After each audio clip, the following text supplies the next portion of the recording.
I disappeared a second there. Hi, everyone. So, as Bill said, I'm Debra Corey, and I'm here to talk about why we all have to be engagement rebels. And you can tell I'm already a rebel because I changed the title of what I was going to present. But you know what? That's fine. We can all be rebels. So, yesterday, people were talking a lot about engagement journeys, right? We're all on engagement journeys. We're all trying to find the best way to engage with our workforce. I'm doing that for my employees. You're doing that. But I want to start with my first rebellious thought here. And don't hate me for this, but I think we're doing it wrong. I think that we are on the wrong journeys. We're on the wrong paths. And I just realized I don't have the clicker to change the slides. There we go. That would help. We've all seen the numbers before, haven't we? That worked. Right? We've seen this 33%. I think we must have seen it, I counted yesterday, 8, 10 times, depending on how many sessions. But I really want us to just think about what does it really mean, okay? What is the impact? Because we all see it, we think, oh, that's terrible. I'm not happy about it. But let's think about it as if we're a football team, okay? 11 people on each side of a football team. Take that magic 33%. What happens? All of a sudden, we only have 4 players on our football team.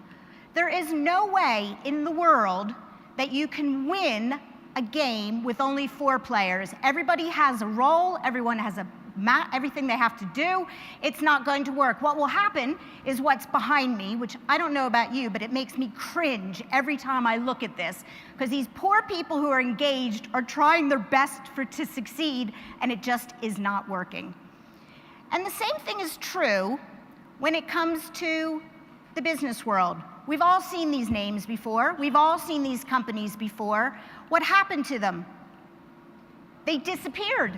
They disappeared, and a lot of it has to do because of lack of engagement, hasn't it? We can't blame it all on that. There's lots of things outside of the control, but we've heard lots of people define what engagement is over the last day. And it's people who truly believe in your company, right? And you need those people to help you to get to the next level. Think of companies like Netflix. They were DVDs. Some engaged employee came up with the idea of taking them to that next level. If we want our companies to succeed, that's exactly what we need to do. If not, and I heard somebody use the hamster wheel scenario before, this is what's going to happen. We keep going around in circles. Actually, I feel really sorry for those poor mice because they can't even get on the hamster wheel. So that's the situation that we're in. Some of us are trying to get on the engagement wheel. Some of us are trying to get off. And what I'm saying is, I think we need to change the wheel completely. And that's what we write about in this new book that just came out. And I'm really proud of this book. It's called Build It, a Rebel Playbook for World-Class Employee Engagement. And the book talks all about what we all need to do, what we need to do to challenge the status quo, to change what we're doing, how we're thinking, and how we're acting.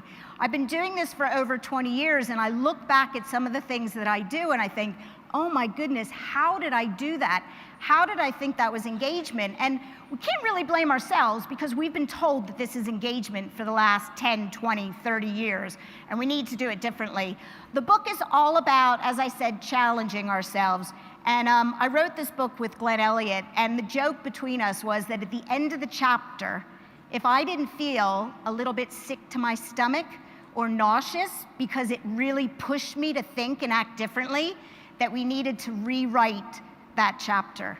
Now, I probably shouldn't be in PR and marketing because that's not going to make you want to read the book. But the whole idea is to get us out of our comfort zones. So I'm not trying to sell you the book or anything like that. I'm just trying to today get everybody inspired and thinking about what we can do to be a rebel. Now, it would take me a very long time to go through this. I'm actually doing a workshop on Thursday afternoon that I'd love for you to join where we're going to talk about it in detail. But I want to give you just 2 examples of what I'm talking about. You tell me what you think. So the first one's about recognition.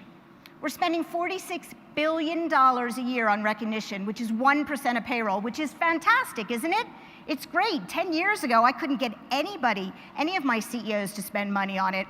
However, of this, 87% of it is being spent on tenure-based recognition, so long service awards. You take those numbers, you flip them around, and what happens? 78% of people are not feeling recognized. So we're spending $46 billion, 8 out of 10 people aren't feeling recognized. You don't have to be a mathematician to see that this is not working. What this basically is happening is that we are flushing our really important money down the toilet. Because, I'm sorry, I really like celebrating long service and years of service, but to spend our money and think that that's recognition, it's not. I always joke and I say, if my husband told me he loved me every 5, 10, 15 years, which is what long services are, I don't think I'd feel very loved. I don't think I'd actually be married to him anymore. That's what's going to happen with our employees. So I challenge everybody to think about your recognition programs in a different way. What can you do to create ongoing, continuous ways that people are really going to feel recognized so that your money is not flushed down the toilet? The second one that I wanted to talk about is policies and procedures. How many of us love writing policies and procedures in HR? It's one of my favorite things to do. I don't think so. But if you think about what we do in our policies and procedures, let's be real. We write them for the 1%. We write all those rules and processes in for that 1% who are going to abuse it. And what about those 99% of our employees? How do you think they feel when they get that job offer that's like that long with so much legal mumbo jumbo, they walk away from it thinking nobody trusts me in my company? So what I'm really trying to encourage people to do, including myself every time I write a policy, is to think about that 99% of people and to change how we write policies and procedures. We quote Patty McCord in the book because when we interviewed, she said that maybe your employees wouldn't sue you so much if you didn't piss them off so much. And I think she's true because that's exactly what's happening with policies and procedures. So those were just 2 examples. Again, I've got lots more examples that I can share with you, but I wanted to really end because it's all great for me to say to be a rebel, but I don't know about you. How do you be a rebel? I'm new to being a rebel, so I wanted to give you 4 ideas on that. The first one is to be curious and ask why. Remember how you were as a child when you raised your hand and you wanted to know why to everything. We need to do that in everything we do. We need to challenge what we do. I just did that with our new peer-to-peer recognition program for my employees. I was getting ready to put an approval process in. Anybody do that? Where a manager, HR needs to sign off? Why? Why does that have to happen? Do we not trust our employees that they can't figure out how to give a peer-to-peer award? So question and challenge yourself on that. Next, seek out new ideas. That's why we're all here, right? We're trying to get new ideas. I've heard a lot yesterday. I wrote a lot of notes that I'm looking forward to today. This is an example. It's one of my favorite ones from the book. It's a company called BrewDog, and they put in place this new benefit, which is called a paw-ternity leave. Get it? Paw-ternity leave.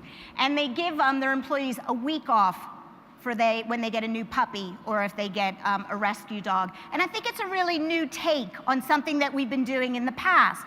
So get out your creativity and try to figure out some new ideas. However, in the book we talk about an engagement bridge. You need to do it in your own way. So just because BrewDog did that, I'm not going to do that in my company. I've got cat lovers. I'm going to have all these cat lovers hating this new benefit. So you really need to think about how you can build it yourself. Bill just talked about being strategic. You need to be strategic in how you build your engagement bridge. So I want to end, oh, sorry, one more. Forgot the last one. Last but not least, be brave. I've been doing HR for a very long time, and I know how hard it is when you go up against the board or your leadership team and you want to try something and they just say, forget it, we don't even want to hear it. But we need to remind ourselves, why are we doing this? We're doing this to help our employees. We're doing this to help our businesses. We want to make sure that our businesses are going to continue to get those results that we see in engagement. And this video behind me, which is not working. Is it working now?